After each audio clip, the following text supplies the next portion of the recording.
everybody, hope you're doing marvelously well. This week we're going to review our friends Audient's new product, the Sono, as in mono apparently. This is a rather wonderful device because it's an interface geared towards guitar players. It also, as we say in the United Kingdom, contains a valve, or as Americans say, a tube. A tube.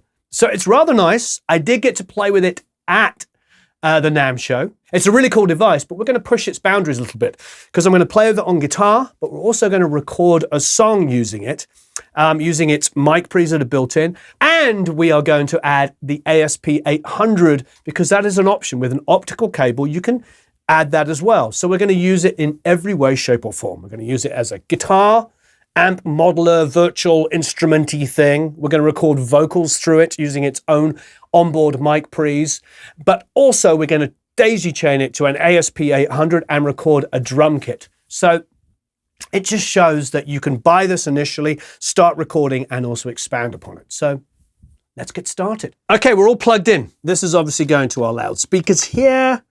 Here is the connection to the computer. Power cable in here.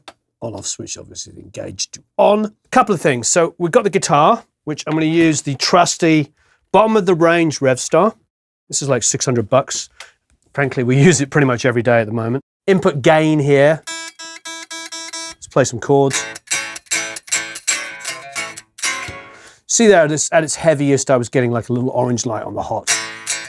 Maybe when I turn it up, I might go a little hotter, but let's stay there for the time being. Okay. So what is nice about this is there are several things. First of all, there's three CAB, so three cabs. There are actually three different settings. If we go over to here and I change it, you can see on the screen it's changing three presets that are set up. There is a close and far control here. Why is this important? It's important because basically it will bring in more of the room. As you can see here, this preset that it defaulted to has different mic selection that we can change here.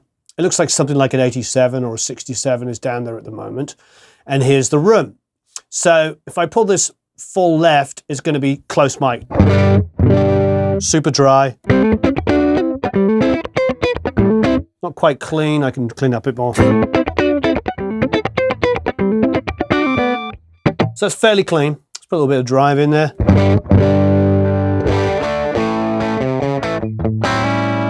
My standard riff for testing out amps. Okay, so now if I start moving it to far, it's obviously going to bring the room because the microphone's now being pulled back. And that's a typical kind of,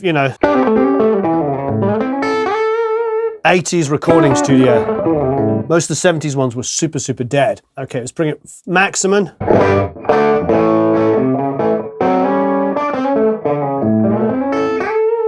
Yeah, it's like a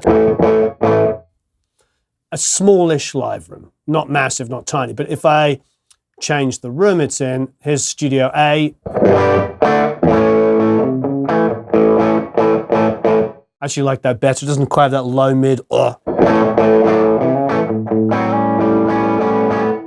And go close there. It's probably actually even tighter.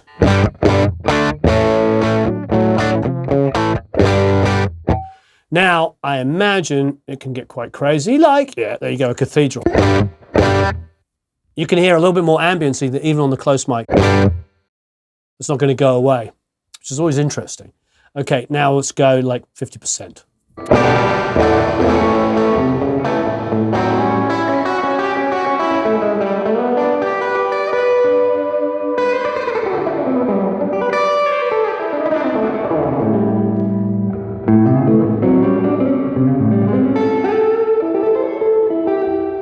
Bring that down to something that's quite usable. So a little bit of ambience.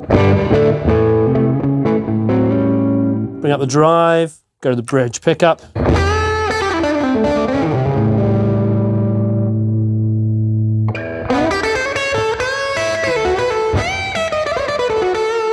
Now it's got a modern and a vintage contour. Let's bring that back to vintage all the way. Oh, okay, so totally mid-range.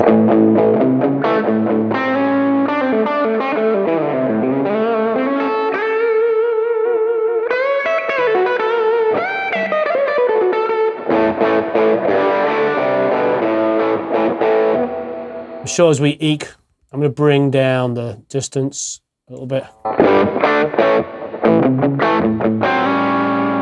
Let's bring it back towards modern, which seems to be basically adding a bit of a smiley face. Yeah.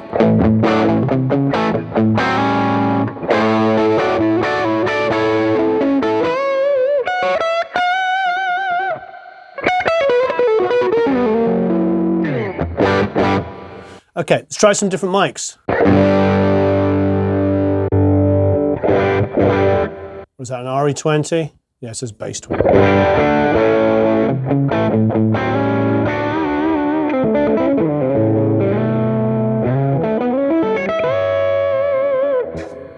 So obviously an RE20. Must be an 87. Ribbon 121, you know what that is.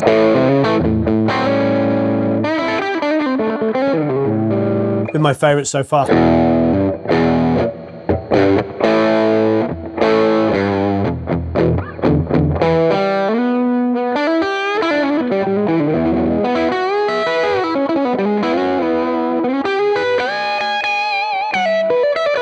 Obviously, this amp doesn't have that much gain, so let's see what the other preset is. So 3 presets, okay. I suppose let's crank it to about 50 and see what we got. Oh, I like that.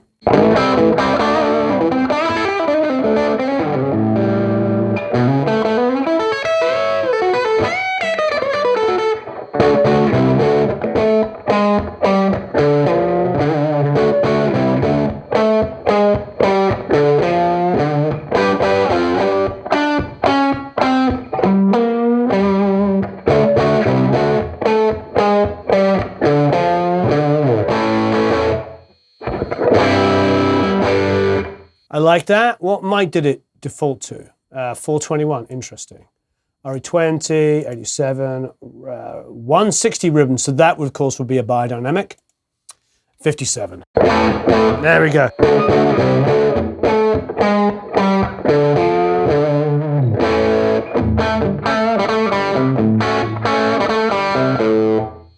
I'm going to bring that a little bit more towards vintage. I'm going to have a little bit less room and see what we got.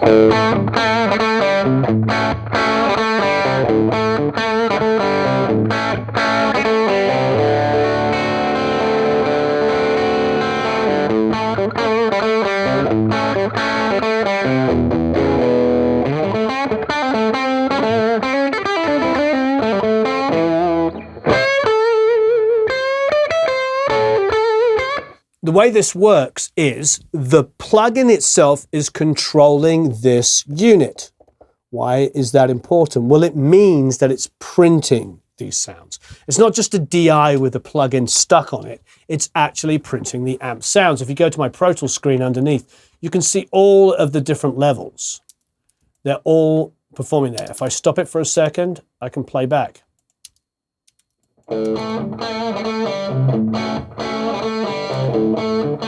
So these aren't DIs, it's actually recording the amp.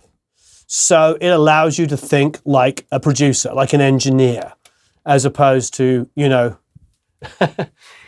capturing sounds that you like, so you can commit. So you can open this up. If you're not the guitar player, open this up and have the guitar player kind of play with it and get the sounds they want. Now, what I liked about this, because it is a really natural sounding amp, when we were at NAMM, we put a pedal in the way. So we haven't even talked about this. Let's go and grab one of the new Noble mini overdrive pedals they make. So we're going to put that in the way. So many of you may know that I like to have kind of a crunch setting on my amp. So if I bring the drive down just a little bit, I'm going to brighten it here. I haven't even touched the tone controls yet. Cut a little bit of mids, maybe boost a bit of bass. Sings it's a martially tone. Maybe even a little brighter. I'm going to bring that modern tone down to vintage a little bit, so it's a bit more mid-rangey. Bring in a tiny bit of room. A bit more. We're at 5%. I'm going to go to like 25. How about that? So that's a cool kind of like...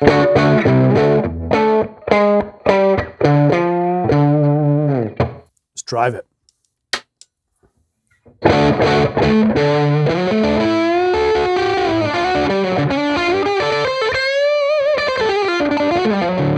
Many of you may know that the Nobles is just like the bigger one of these, and this is just a miniaturized version of it. It's so popular with session guitar players. I love this pedal. Thank you, Tim Pierce, for introducing me to it. Everything flat in the middle is this. But I don't know many units where I could plug my pedal into the front of my I/O and get a sound as good as it.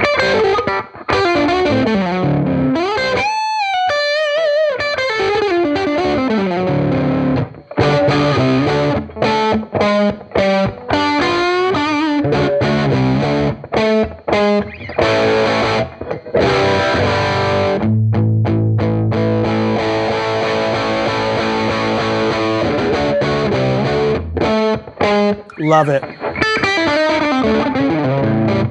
So it's great. And that really does help to realize that you can use this like a traditional amp. And look, I think that's where we're all moving, is like, as much as we love amps, which I have quite a few, and I'm actually getting another one soon.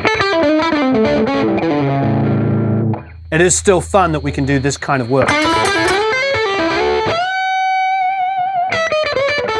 The biggest thing I like about virtual amps, quite frankly, is the fact that the convenience that I can be working on my laptop and recording like this. And to take just this little ODR pedal, for instance, with this, talk about small setup, absolutely ridiculous. That and my laptop, and I'm recording wherever I want. It sounds like a real amp. Plus I've got a great pedal in front of it. Guitar's $600. I mean, talk about simple setup. But what do I love about it most? I think I love not just the convenience,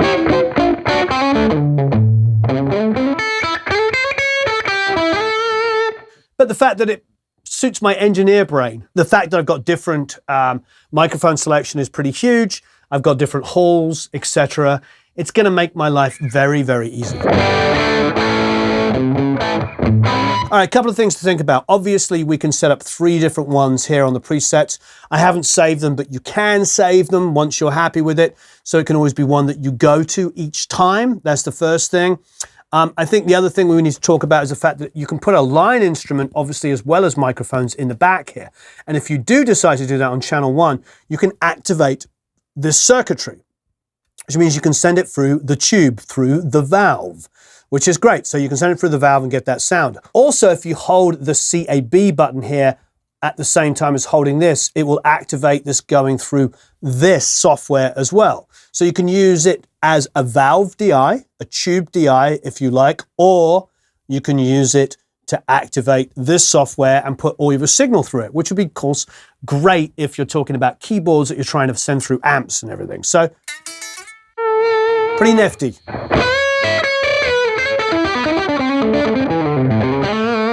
So now we're going to actually put the ASP800 along with it and record a full drum kit, as well as me playing guitar. What we've done is we've connected with an optical cable on the back here to our ASP800, which is going to give us 8 inputs and mic pre's. So we can cover our drum kit, and we're going to use all Lewitt mics, so we're keeping it inexpensive, and it's going to be fun. I will say, though, there's one thing that is not inexpensive, just because we recently got these Oasis cables, and they are made by Wireworld, and they're not inexpensive. They're very high quality. They're also the cables we're using for guitar here, and I'm just giving them a shout out because they're freaking awesome. They're really great cables. Anyway, so this is the setup. But of course, use whatever you have. Anyway, here's the setup, the Sono with the ASP800. So I think now David and I are going to cut the basic track with me playing guitar and him playing drums, and then we're going to swap off with the lead parts. You'll see why, because the song had 2 different singers.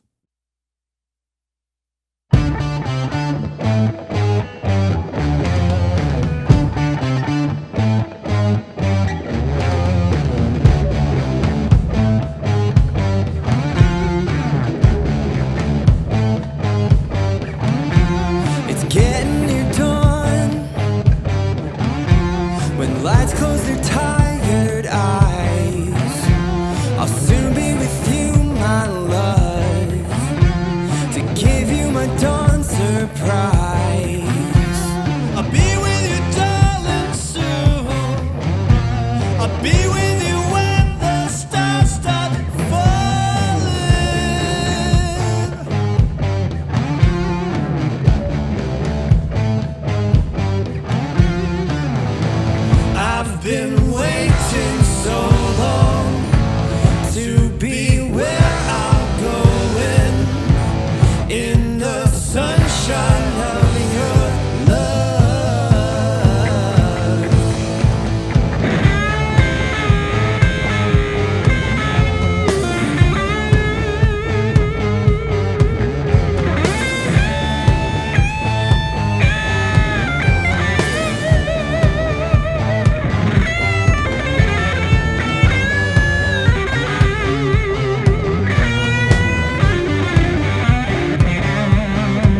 So I hope you enjoyed that. That was a lot of fun. Thank you, David, for coming by and banging away on the skins, otherwise known as playing drums, and of course, singing it with me. That was a lot of fun. Here it is. I'm really impressed. Look, I love Audient products. I love their mic pre's. I love that this looks like something a guitar player would use, and it's pretty darn simple. Well, actually, that's an understatement. It's really simple to use. We did the vocal through here. Obviously, we did the guitars through here, and we used the ASP 800 to extend and put 8 mics on the kit. But, you know, the only reason why I didn't use just 2 mics on the kit was because I watched a couple of, briefly watched a couple of reviews, and I realized it was completely and utterly focused on the fact that it's a guitar interface, which of course it is. And we showed that off, but it's also an interface. So you can record vocals with it, and of course drums and all kinds of other fun stuff. And you can put your keyboards in there and your drum machine. And if you want to put it through the tube, the valve, and distort it and make all kinds of fun stuff, you can do that too. Anyway, what is wonderful about this is you can win one of these. All you have to do is do all of the fun things down there to win and enter to win it. We also decided that we're going to throw in one of these as well. So this is going to be thrown in as well. They're really good, really great guys, and we really love what they do. So we have a spare one here, and we're going to add it to this. So it really is a guitar player's prize. You're going to get this pedal as well as that, and it's coming directly from us because we really love both these companies. So have a marvelous time recording and mixing. You know what to do. You can just enter down here. There's links flying all around. And of course, please leave any comments or questions. If you've already using one of these, what are your experiences? And have a marvelous time recording and mixing.